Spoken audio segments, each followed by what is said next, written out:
일단 제가 오늘 좀 그러니까 지금 시간의 순서대로 좀 가보도록 할게요. 예, 저희 쇼츠 영상인데, 대한민국 신입사원 평균 나이 30대라고 하는 영상이 있습니다. 네, 여기에 어떤 분이 또 댓글을 남겨주셨는데, 자, 제가 읽어드릴게요. 극히 공감합니다. 취업하는 관문이 너무나 길고 비효율적입니다. 네.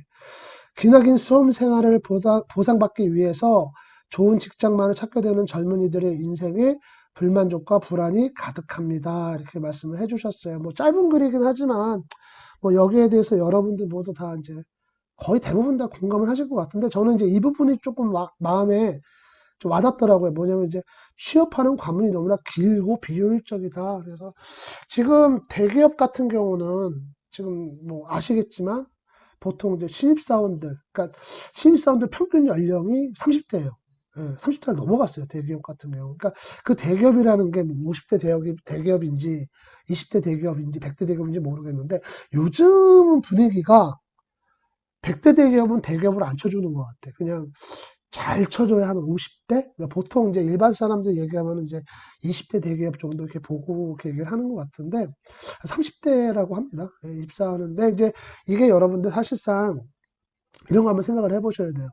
우리 기계뿐만 아니라 일반적으로도 보면은 이게 채용이라는 게 남자만 하는 게 아니잖아요. 그죠? 예, 여성까지 같이 하는데, 이게 취업 연령이 상승했다는 거는 사실상 여성들도 이렇게 좀 어린 나이에 학교 졸업하고 바로 취업한 사람들이 이제 뭐 거의 없거나 아니면 많이 없다는 얘기잖아요. 그죠? 그러다 보니까 점점 이제 뭐 점점 우리 취업하는 젊은이들 나이가 이제 뒤로 자꾸 밀리는 이제 그런 상황이 됐는데, 뭐 30대에 취업한다고 그래도 요즘 뭐 들으시면 아시겠지만 좀 퇴직하는 연령이 막 50대라고는 해요. 예, 보통 50대면 뭐 나가야 된다 뭐 이런 얘기를 하는데, 거의 50대도 없죠. 보통 뭐 45세 전후해가지고 네, 많이 좀 퇴직하고 합니다. 그러다 보니까 이제 계산을 해보면 30대에 취업을 해서 퇴직하는 나이가, 그 직장에서 퇴직하는 나이가 뭐 45세, 뭐 50대로 해도 20년, 45세면 15년 이렇게 되죠. 그러다 보니까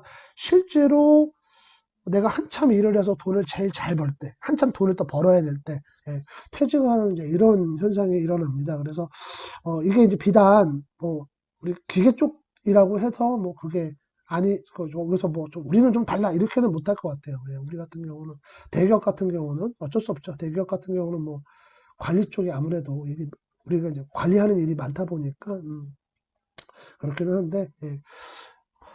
그래서 이제 그 15년, 20년 일을 하기 위해서 그렇게 오랫동안 공부하고 준비해서 취업하는 게 맞느냐, 이제 그 부분이 나오는데, 이거는 사실 이제 맞다 틀리다의 문제가 아니라 우리의 어떤 그런 특수성이죠. 대한민국의 어떤 특수성 때문에 이렇게 되는 거니까, 우리가 뭐 어떻게 얘기해서 와 이건 아니지 않냐, 그래서 그러면 대안이 뭐야, 그러면 우리가 할 말이 없는, 약간 좀 그렇게 되고 있잖아요. 그리고 이게 20대에 이제 대학을 진학을 해서 남자들 같은 경우는 보면은 뭐 군대도 좀 번잡스러워요. 해야 될 일이 많아.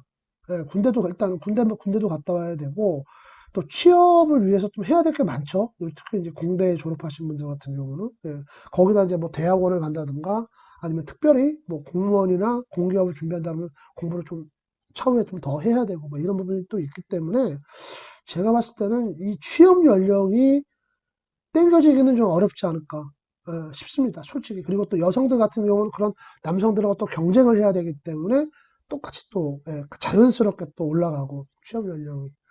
그래서 좀 답은 없어요. 그러면 이제 답이 뭐냐면, 그나마 이제 답은 없지만 우리가 생각할 수 있는 거 하나가 뭐냐면, 퇴직 연령을 늘리는 게 있죠. 퇴직 연령을 뒤로 미루는 겁니다. 근데 이제 퇴직 연령을 미루는 게 그것도 쉽지는 않아요. 기업 입장에서는.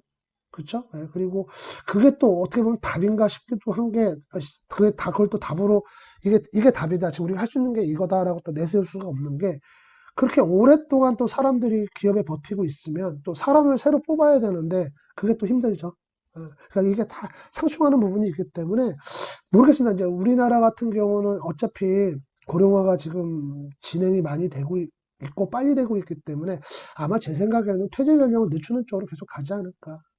그런 쪽으로 가지 않을까 싶고, 근데 그런 어떤 시대적 트렌드, 그 어떤 시류를 보면은 우리 기계 엔지니어들이 거기서는 조금 더 유리하지 않을까 싶습니다. 왜냐하면은 사실 우리 기계에서 다루는 어떤 그런 학문적인 부분, 그 다음에 실무적으로 다루는 부분이 굉장히 좀 클래식하잖아요. 그죠? 네, 클래식하고, 또 어떻게 보면 나이 먹고도 할 수 있는 그런 범위가, 예, 제가 늘 하는 말이지만 우리가 하는 일이 뭐 좋다, 뭐, 이렇게, 또 이렇게 대우받는다 이런 게 아니라 우리는 범위가 항상 넓잖아요. 스펙트럼이 넓기 때문에 그런 부분에서는 좀 나이 먹고 오래 일하기에는 좀 우리가 좀 그래도 유리하지 않을까, 싶습니다. 예, 여러분들 어떻게 생각할지 모르겠지만 저는 그렇게 생각을 해요.